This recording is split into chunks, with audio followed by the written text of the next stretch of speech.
হে everyone, আমি সঞ্চারী আর আমার channel এঁকে বেঁকে বহুদূরে আপনাদের স্বাগত। আজ আমি যাচ্ছি কলকাতার শ্রী স্বামীনারায়ণ মন্দিরে, যেটা পৈলান মন্দির নামে বেশি ফেমাস। কলকাতার এই অন্যতম বৃহত্তম মন্দিরটি ডায়মন্ড হারবার রোডে জোকার কাছে অবস্থিত। স্বামীনারায়ণজি 18 শতকের একজন মহান আধ্যাত্মিক গুরু এবং ভক্তি আন্দোলনের পথিকৃৎ ছিলেন। তিনি 1822 সালে প্রথম মন্দির প্রতিষ্ঠা করেন আমেদাবাদে। এরপর থেকে ওনার শিষ্য এবং অনুসারীরা ভারতের বিভিন্ন জায়গায় মন্দির নির্মাণ শুরু করেন। এর মধ্যে সবথেকে বড় মন্দিরটি হল দিল্লির অক্ষরধাম মন্দির। এর মূল উদ্দেশ্য হল ভক্তদের আধ্যাত্মিক উন্নতি এবং সমাজে নৈতিকতার প্রচার করা। কলকাতার এই মন্দিরটিও এই স্বামীনারায়ণ মন্দিরের একটি অংশ। মন্দিরটি সকলের জন্য খুলে দেওয়া হয় 2014 সালে। পুরো মন্দিরটি স্যান্ডস্টোন এবং মার্বেল পাথর দিয়ে তৈরি। এই মন্দিরের আর্কিটেকচার দেখার জন্য অনেক পর্যটক এখানে আসেন। এখানের পরিবেশ খুব শান্ত এবং আধ্যাত্মিক।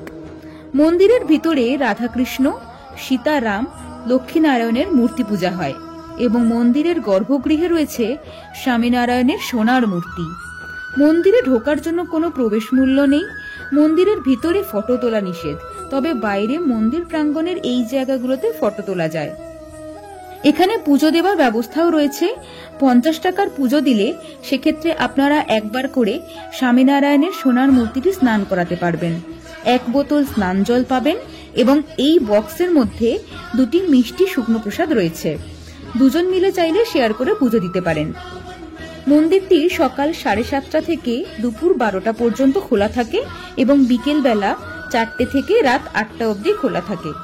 প্রসঙ্গত বলে রাখি যে মন্দির বন্ধ হবার পর, মানে দুপুর 12টার পর থেকে 4টে পর্যন্ত মন্দির প্রাঙ্গণেও থাকার অনুমতি কিন্তু নেই। একেবারে মেইন গেট থেকে বাইরে বেরিয়ে যেতে হয় এবং মেইন গেটও বন্ধ হয়ে যায়।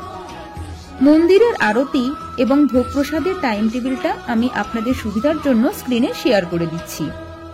মেইন মন্দিরের সামনে এই জায়গায় প্রসাদ কিনতে পাওয়া যায় এবং আপনি আপনার সামর্থ্য অনুযায়ী কিছু ডোনেটও করতে পারেন।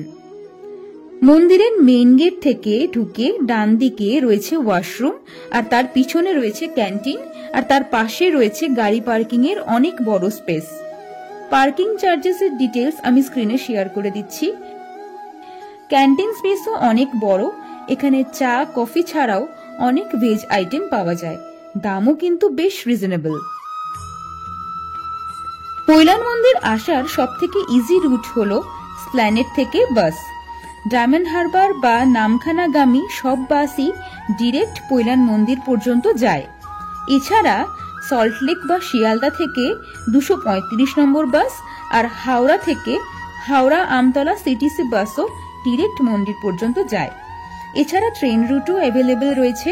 ট্রেনে করে মাঝেরহাট স্টেশনে এসে অটো করে বেহালা, দেন বেহালা থেকে বাস পেয়ে যাবেন। কলকাতার আশেপাশে কোথাও যদি একদিনের জন্য ঘুরতে যেতে চান, তাহলে কিন্তু পৈলান মন্দিরে আসতে পারেন। খুব ভালো লাগবে আপনাদের। তাহলে আজকের ভিডিও এই পর্যন্তই। দেখা হচ্ছে পরের ভিডিওতে। Thanks for watching.